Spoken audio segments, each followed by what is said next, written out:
पूर्व राजालाई स्वागत गर्न आएको जुलुस, जनताको आक्रोश सडकमा आएको हामीले सम्बोधन गर्नुपर्छ भन्नुभयो।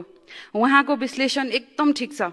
तर त्यो आक्रोश यो भन्दा अगाडि 2079 सालको चुनावमा पनि पोखिएको थियो मतपत्रमा।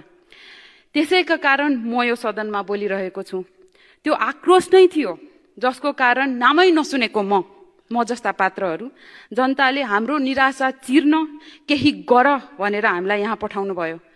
हामी यहाँ त्यही व्यवस्थाभित्र बसेर जननिर्वाचित हरूसँग तपाईहरुसँग सहकार्य गर्दै देशको अवस्था बदलाउँछौं भनेर आएका हौं।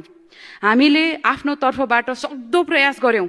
विधेयक आउँदा अध्ययन गर्यौं, सरकारवालाहरुसँग छलफल गर्यौं, संसदीय व्यवस्थाले काम गर्छ भन्ने त्यो विश्वासमा संशोधन पनि हालिरहेका छौं। तर केही वास्ता हुँदैन। ढ्यापढ्याप गरेर जस्ताको त्यस्तै पास हुन्छ। हामीले केही काम गर्न खोज्यौं, स्टन्ट भन्ने लेबल लाइन्छ।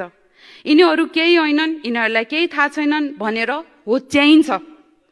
विचार गर्नुहोस् त, हाम्रो दलको बोझ घटाउन आफ्नो पक्षका बौद्धिक वर्ग परिचालन गर्नुभयो कि भएन?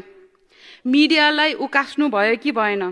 साइबर सेना परिचालन गर्नुभयो कि भएन? हुँदा राज्यको पूरा शक्ति नै लगाउनु भयो जनताले विश्वास गरेको एक वैधानिक शक्तिलाई निश्चेदित पार्न। त्यत्रो सामर्थ्यको सानो अंश मात्र हाम्रो कुरा सुन्ने भए, हामीसँग मिलेर सहकार्य गर्न लगाउनु भएको भए आज व्यवस्थाको बचाउमा शब्द र समय खर्च गर्नु पर्दैन थियो। यो सदनले निकास दिन सकेन। जनतामा निराशा व्याप्त छँदैछ। युवाले कि त देश छोड्छ कि सडकमा आउँछ स्वागत जुलुस बनेर।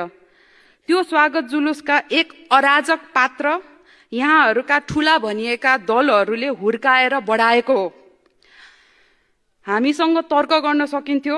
तपाईहरुको यो विचारमा खोट छ भनेर औल्याउनु भएको हामी समीक्षा पनि गर्थ्यौं होला। तर तपाईहरुले त्यो आवश्यक ठान्नु भएन।